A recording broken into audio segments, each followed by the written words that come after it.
My name is Isabelle Hartley, and I'm 30 years old, for most of my life. I was the overlooked daughter, the one who never quite measured up to my mother's golden child. My sister, Danielle.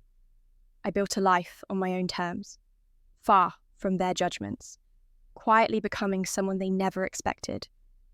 Now, I've returned to my hometown not for closure, but for clarity. If you've ever been dismissed, minimized, or made to feel invisible by your own family, stay with me, because what's buried doesn't stay buried forever, and I'm done staying quiet. The air in harmony. Georgia hadn't changed much since I left. It still carried that dense, muggy weight in the mornings, thick with the scent of pine and unresolved history. As I pulled my car into the gravel driveway of my childhood home, I felt my throat tighten. It had been 7 years since I last stood here. The magnolia tree out front was taller, its branches reaching across the porch roof like it had been trying to shield the house from time. But the cracks in the wood siding and the sag in the porch swing told me the house was holding on to the past just fine. I sat in the car a few minutes longer, staring at the front door like it might open on its own and spare me the effort. Inside that house was the woman who spent my entire life reminding me I was second best. And somewhere in town, there was a sister being praised at brunch, adored in every church pew, and paraded like the trophy child she'd always been. My hands curled around the steering wheel. I hadn't driven 900 miles to turn around now. I stepped out and grabbed my suitcase, the familiar crunch of gravel under my boots echoing the memories I'd buried deep. The porch steps groaned under my weight, same as they used to when I'd sneak out late at night to escape the pressure, the silence, the looks. Before I could knock, the door creaked open. "Isabelle," my mother said, holding a dish towel in one hand. "You made it. No hug, no smile, just a tired gaze and a tone that made me feel like an uninvited guest." "Hi, Mum," I replied, stepping inside.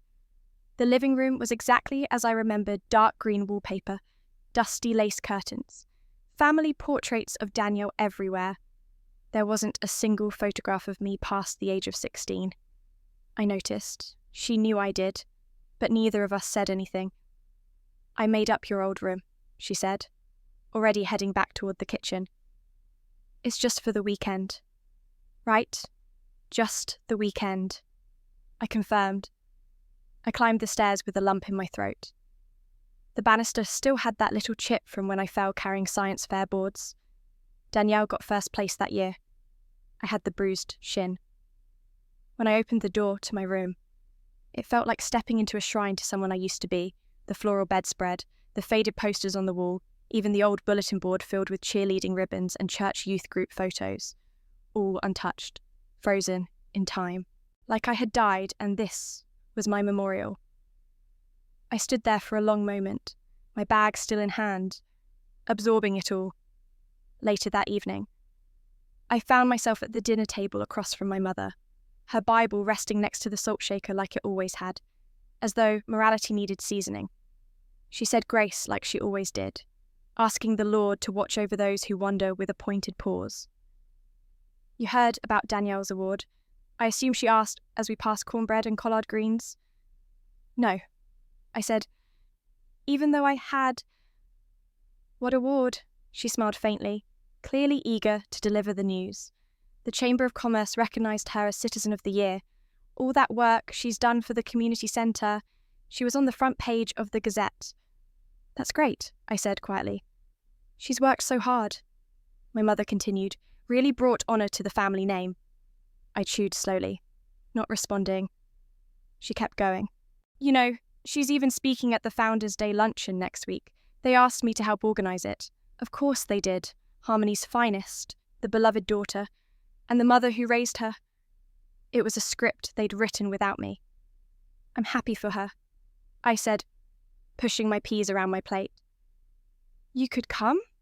my mother offered, though her tone made it sound more like a challenge. "Show your support. Maybe patch things up."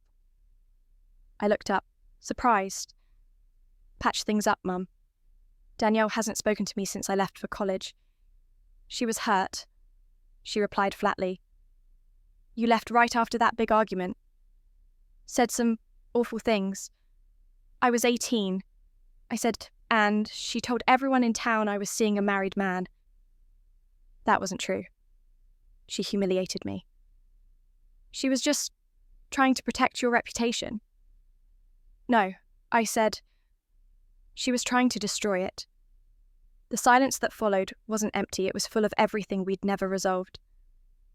My mother took a slow sip of her sweet tea. She's changed, she finally said. We all have... I nodded, but I didn't believe her. People like Danielle didn't change. They just got better at hiding their intentions. That night, as I lay on my childhood bed, staring at the same ceiling fan I'd once watched spin on endless summer nights, I thought about why I had come back. It wasn't nostalgia. It wasn't closure. It was the invitation I'd received 6 weeks earlier. A formal letter with a golden seal, inviting Miss Isabelle Hartley to the Founders' Day Awards Gala, not as a guest, but as the keynote speaker, because the board, unlike my mother and sister, knew exactly who I'd become. Founder and CEO of Hartley Strategies, one of the most respected non-profit consulting firms in the region. I had advised governors, restructured charities, and launched youth programs that were now nationwide. What Danielle did on a local scale, I'd done tenfold quietly, efficiently, and without applause. And now, Harmony was asking me to return, not as the failed daughter, but as the one who'd left and built something greater. And I intended to show them what they missed while they were busy looking the other way. The next morning, I woke early. The sun hadn't even risen yet, but I couldn't sleep. My body was too used to moving, organising, solving, in diaho. So, Jahi? See. I usually started my day with a 2-mile walk and a stack of non-profit grant reports. Here, I was surrounded by silence, the kind that presses against your chest with the weight of things unsaid. I stepped outside onto the back porch, wrapping myself in a sweater I found in the closet. The air was cooler than I remembered crisp, with a quiet dew settling on the grass. In the distance, I could hear the occasional rooster and the soft hum of an old neighbour's truck heading down the road. Harmony always started slow, like it had nothing to prove. But I had something to prove. By the time I came back inside, my mother was already in the kitchen. She stood at the stove in her usual floral robe, flipping bacon in a cast iron skillet, like nothing had changed in 7 years, still an early riser. She noted without looking up. Some habits don't die, I replied, pouring myself a cup of coffee. The same chipped ceramic mug with the faded church logo sat in its usual spot on the rack. You still get the Gazette delivered every morning, she said. It's on the porch. I went to retrieve it, flipping past the usual community blurbs until I saw what I expected. Founders' Day honours local leader Danielle Hartley. Citizen of the Year. Her face beamed from the centre of the page. The article described her as an unstoppable force for good, praising her contributions to the community centre, her organising of the annual food drive, and her recent push for educational outreach. What it didn't mention was that those ideas came from a proposal I wrote 4 years ago when I offered to help expand her programme, an offer she'd rejected and later plagiarised in pieces. I never pushed the issue. I let it go, or at least, I told myself I had... She looks good in that picture, my mother said, now watching me from the doorway. She works hard. I'm sure she does. There was a pause before she added, She's coming over for lunch today. She doesn't know you're here yet. Of course she didn't. Danielle had made it clear years ago that we had no relationship. She'd blocked my number after college and told anyone who would listen that I was off chasing fancy city dreams and forgetting my roots. Fine, I said. I can be civil. It would mean a lot if you both could find peace, my mother said softly. But I wasn't sure I came home for peace. By noon, Danielle's white SUV pulled into the driveway. She stepped out wearing beige heels, designer sunglasses, and a fitted cardigan that screamed carefully crafted image. She walked in like she owned the place. Maybe she did. In her mind, I brought that kale and apple salad you like, she called out as she entered, not even noticing me at first. Then she stopped. Her smile faltered. What are you doing here? She asked, voice cool. Nice to see you too, I said, folding the paper and placing it beside my coffee. My mother moved quickly to fill the awkward silence. I invited Isabelle to stay the weekend. She's in town for Founders' Day. Danielle's eyes narrowed. You're attending? I'm speaking, I said, watching the recognition dawn slowly on her face. You're the keynote. She said it like it was an insult. That's right, she turned to our mother. You didn't tell me. I wanted it to be a surprise, she replied quickly, pretending to stir soup that didn't need stirring. Danielle looked back at me. That's unexpected, is it? I asked, because the board didn't think so. We sat at the table, the tension thick as syrup. My mother tried to carry on small talk, church gossip, garden updates, town events, but the air between Danielle and me remained sharp, edged with history. You know, Danielle said finally, tilting her head. I always wondered why you left without saying goodbye. You just vanished, no explanation. That's not true, I said calmly. You just didn't like the explanation.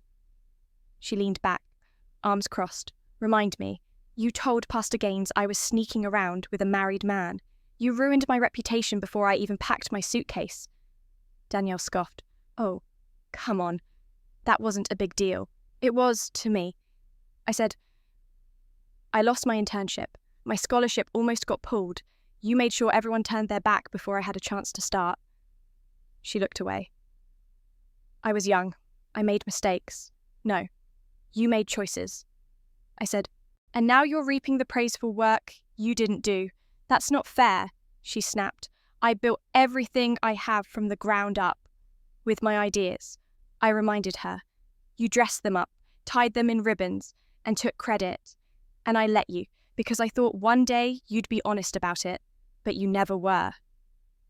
My mother stood abruptly, hands trembling slightly. Enough, both of you. This isn't the time. I stood too. I disagree. This is exactly the time. Danielle stood last, lips tight. Well, I guess we'll see who they really came to honour on Saturday. She walked out without another word, her heels echoing across the porch boards. I didn't chase her. I just stood there, watching the door swing shut behind her. For the first time since I was 17, I felt the power shifting, and I wasn't afraid of it anymore. The house was quiet after Danielle left. My mother busied herself with dishes that didn't need washing, scrubbing the same bowl over and over again as if she could rinse the tension off her skin. I stood in the doorway of the kitchen, arms folded, watching her avoid me.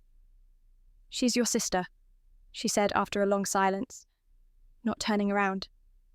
I know she's difficult, but she's always been the one to stay close, the one who keeps the family together. I stepped forward. At what cost, Mum sighed, setting the bowl down gently. It's not about cost.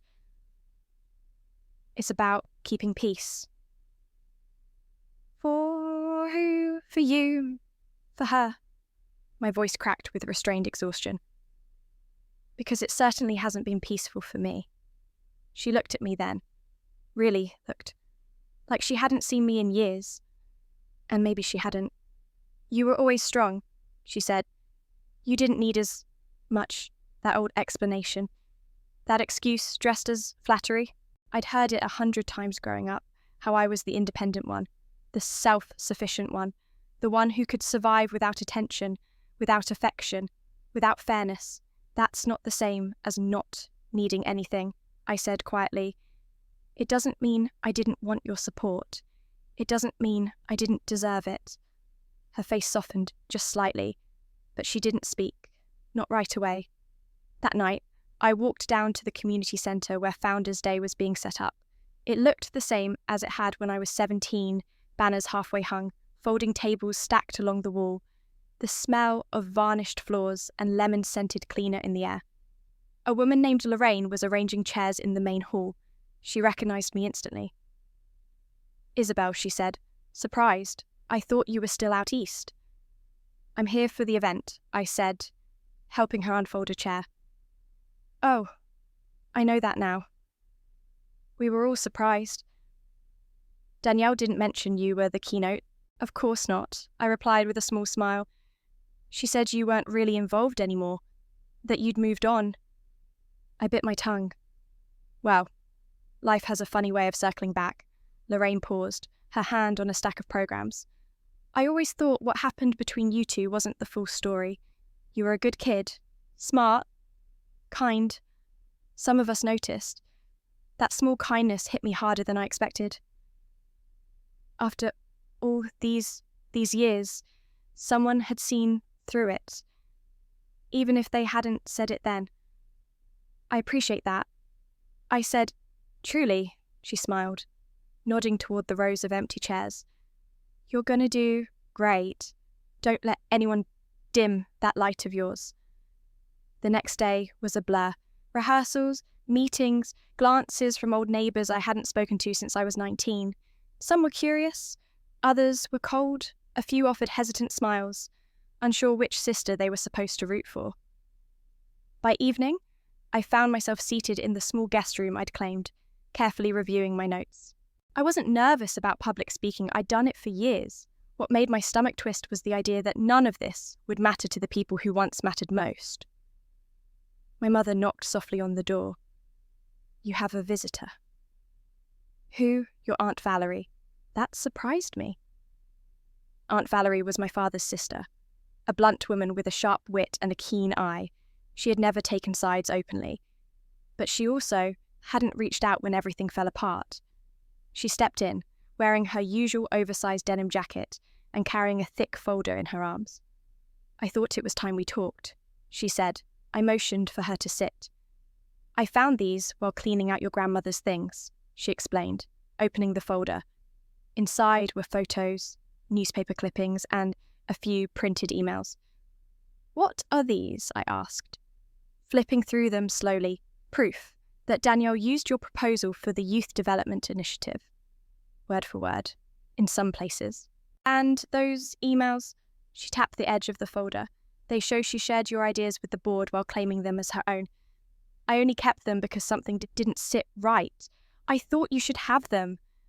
I sat in stunned silence, years of gaslighting unraveling with every page I turned. "You always had a gift," Aunt Valerie said gently, "and you always had enemies who smiled too wide." I swallowed the knot in my throat. "Why give me this now? Because you're about to stand on that stage tomorrow and speak your truth. You deserve to do it fully, armed." I nodded slowly. "Thank you." That night, I didn't sleep much. I sat at the desk, reading through every page, confirming what I already knew deep down. I had been right all along. I wasn't crazy. I wasn't bitter. I had simply been betrayed. At dawn, I put on the navy dress I packed for the speech. Not a uniform, not armor, just something that made me feel grounded. I pinned my hair back and looked at myself in the mirror. For the first time since I returned, I didn't see the girl who left Harmony with a broken heart and a whispered reputation. I saw a woman who built something despite it all. A woman who came home not to prove anything, but to reclaim something. My name, my work, my voice. And I wasn't going to let anyone take that from me again. The sun rose slow and golden over Harmony as I walked alone to the town square. The air smelled of fresh cut grass and cinnamon from the bake tents already setting up. Founders' Day always had a way of dressing up small-town pain in bunting and nostalgia. People were smiling, greeting neighbours, sipping weak coffee out of paper cups, but I felt like I was walking through fog. The events of the night before sat heavy in my chest. My aunt's folder lay tucked in my leather bag, the truth inside it sharper than any weapon I could have asked for. I didn't know what I would do with it yet, but I knew one thing: I wasn't going to let Danielle rewrite my life one more time. The old, white gazebo in the centre of the square had been turned into a makeshift stage, folding chairs spread out like ripples in a pond. Dozens of people were already taking their seats.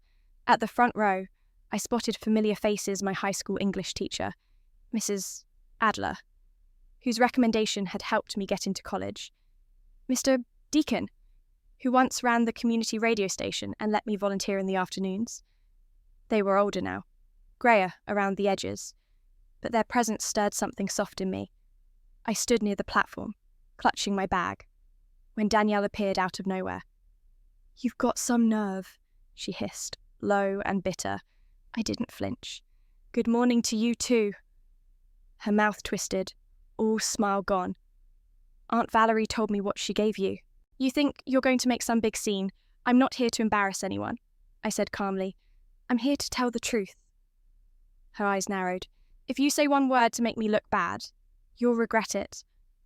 I looked at her, really looked, and for the first time, I didn't feel smaller in her shadow. I saw her clearly, a woman so desperate to be seen as perfect that she'd trample anyone who threatened that illusion. "You already made yourself look bad," I said softly. "I just stopped covering for you." I turned away before she could answer. Let her sit with that. A few minutes later, the event coordinator, a young woman named Trina, waved me over. "You're up second," right after the mayor's opening remarks. "Thank you," I said, my voice steady even as my pulse picked up. From my seat on the edge of the stage, I watched as the town's mayor, Mr. Carlson, gave his usual speech, something about roots and legacy, how Harmony was built on resilience and community spirit. I listened, but I also didn't. My mind was rehearsing and unraveling at the same time. Then I heard my name. "And now," the mayor said, "we welcome back one of Harmony's own, a woman whose early contributions helped shape the very programs we're celebrating today. Please join me in welcoming Isabelle Cooper." I rose slowly, bag still in hand. The crowd clapped politely, some out of obligation, some out of curiosity. I walked to the podium, my heels clicking softly against the old wooden floor. I placed the bag by my feet, adjusted the mic, and took a breath. "Good morning," I began, my voice soft but carrying. "It's been a long time since I've stood here, in this square, in this town, for many years. I wasn't sure I ever would again." Silence fell over the audience, the kind of hush that settles when something real is happening. I left Harmony just after high school. At the time, there were a lot of whispers about why I left, what happened between me and my family, and why I didn't come back.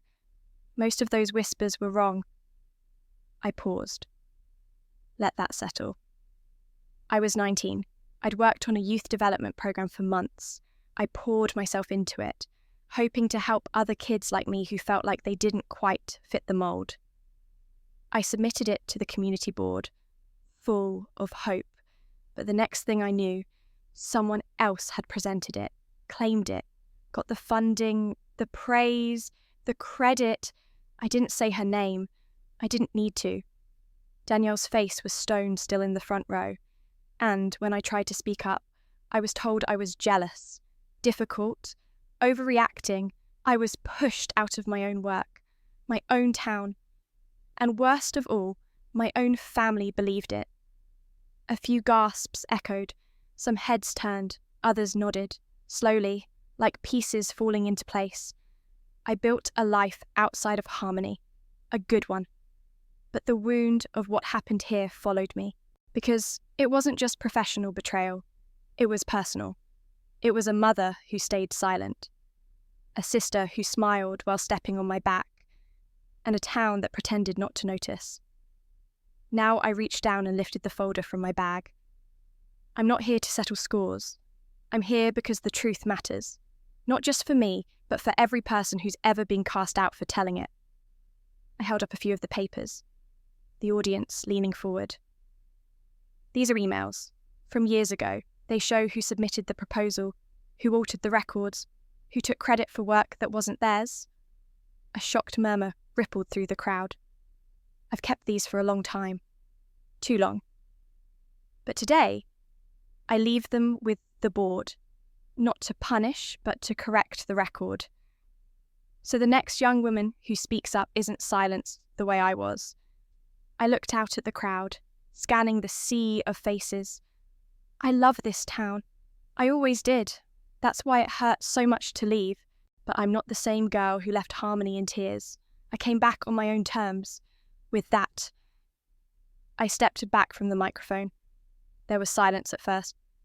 Heavy, electric. Then someone stood and clapped. Then another. And another. Until the whole square was rising, applauding not just the speech, but the moment. The truth. The woman who wouldn't be erased. I didn't look at Danielle. I didn't need to. This moment wasn't for her. It was for me.